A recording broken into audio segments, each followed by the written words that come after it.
Nothing good ever happens at 2 a.m. That's something the military drills into you early. But when I heard frantic pounding on my apartment door that night, I knew this wasn't just bad timing. It was. The moment my family broke apart. Part 1. The Knock. I was halfway through a warm beer and a crime show rerun, barely paying attention when the pounding started. Not a knock, not polite, not patient. Sharp, desperate, panicked. The kind of sound that tells you something is wrong before your brain catches up. My first thought? Someone locked themselves out again. My second thought? Trouble. In the military, you learn fast. After midnight, chaos finds you. I pulled on the hoodie hanging off my chair and walked toward the door. The pounding came again, faster. Then a voice I hadn't heard in months. Maddie, please, open up. My stomach dropped. It was my sister, Savannah. We don't do surprise visits, not after everything that happened in our family. I unlocked the deadbolt and cracked the door. And that's when I saw her. Part 2. What stood at my door. Savannah was barely standing. Her hair was plastered to her face, one eye swollen shut. Her jacket hung open, her shirt torn, and clutched to her chest. Her daughter, Chloe, 8 years old, disabled, sitting silently in her wheelchair. Chloe's hands were gripping the armrests so tightly her knuckles were white. Savannah swayed, her knees buckled. I yanked the door open and caught her just in time as she collapsed against me with a low groan. I dragged her inside, awkwardly angling Chloe's wheelchair through the doorframe with one hand while holding Savannah upright with the other. The door slammed shut behind us. For a moment, everything went quiet, except Savannah's breathing. Shallow, uneven, painful. Part 3. The first warning. I eased Savannah onto the couch and grabbed a blanket, draping it over her shoulders. She winced and clutched her side. I didn't need a medic badge to know something was wrong. Then my phone buzzed on the counter. I almost ignored it. Almost. Something made me check. It was a text. From Mom. Don't save her. She's a traitor. I stared at the screen. This was the same woman who raised us chanting family comes first like scripture, and she was telling me to let her own daughter bleed on my floor. I turned the phone face down. Whatever this was, I was already involved. 4. Don't send Emmy back.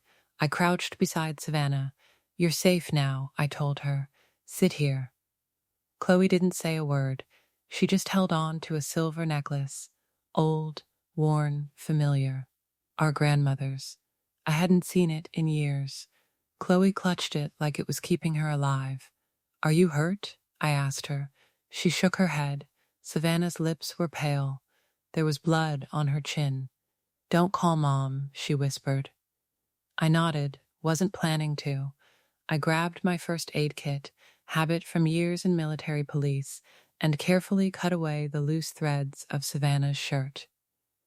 A dark bruise bloomed over her ribs. Deep. Violent. This needs a real doctor, I said. Her fingers tightened around my wrist. Please, she whispered. Don't send me back. That stopped me cold. Back where? She closed her eyes. Didn't answer. I looked at Chloe again. Still silent. Still watching. That's when I made the call. Part 5. The ambulance. 911. What's your emergency? My sister just showed up at my apartment, I said. She's injured. Possible domestic violence. As I answered questions, my eyes stayed on the door, waiting for it to start shaking again. Savannah opened her good eye. You don't know the whole story, she whispered. I'm starting to, I replied. Sirens never came. Lights did. The paramedics arrived quietly, an officer with them. Savannah couldn't walk. Chloe watched everything, her grip on the necklace never loosening. When they loaded Savannah onto the stretcher, Chloe rolled closer. They're helping Mom, I told her. She nodded, didn't blink. The first secret. Inside the ambulance, Savannah stared at the ceiling. The medic checked her vitals. Then Chloe spoke. Grandma was there. I turned toward her. Tonight? She nodded. She told me not to talk. My chest tightened. Not to talk about what?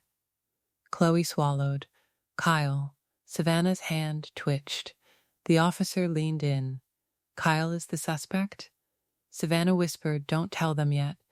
The medic announced Savannah's blood pressure was dropping. Internal bleeding. Chloe leaned toward me. He said he'd take me away, she whispered. Said Mom couldn't stop him. That was the moment everything changed. Bart 7. The hospital.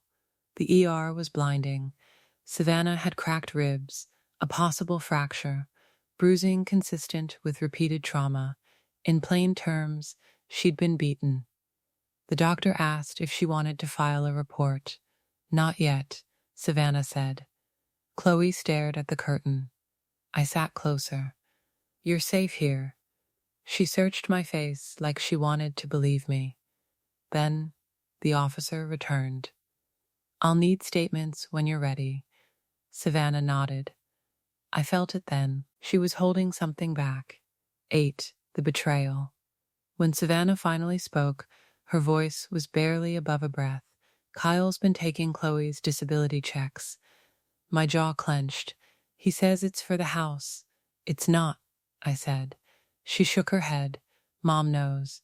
She says I should be grateful he hasn't left. I felt sick. That night, Savannah asked for Chloe's money to be separated.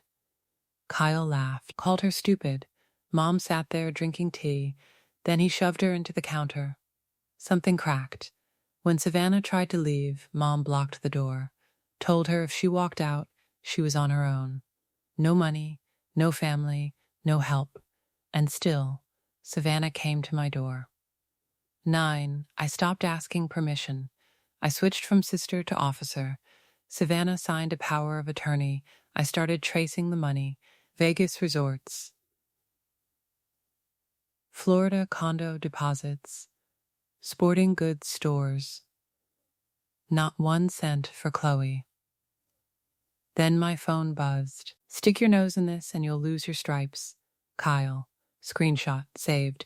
Another mistake on his part. Part 10. He showed up. I'd barely slept when the knock came. Slow. Confident. I checked the peephole. Kyle. Smiling. I opened the door just enough to block him. You're not supposed to be here, I said. He laughed. Family, right? Wrong. He leaned in, threatening my career. So I lifted my phone. Recording. Keep talking. The smile vanished. He left.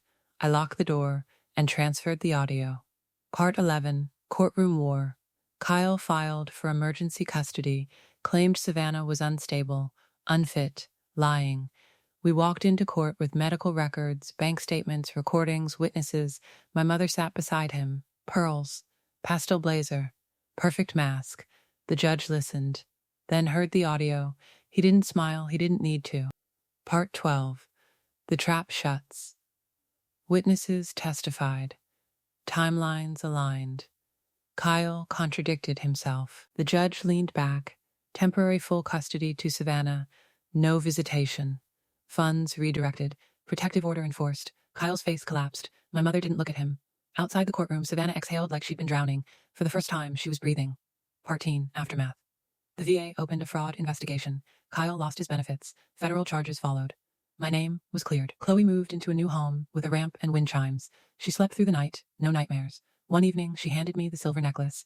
You kept us safe. I closed her fingers around it. That's why it stays with you. Mental message. Closing. It started with a knock at 2 a.m. It ended with freedom. In the military, we say the mission never ends. Turns out, neither does protecting the people you love. Savannah and Chloe aren't just safe now. They're free. And that's the only victory that ever mattered.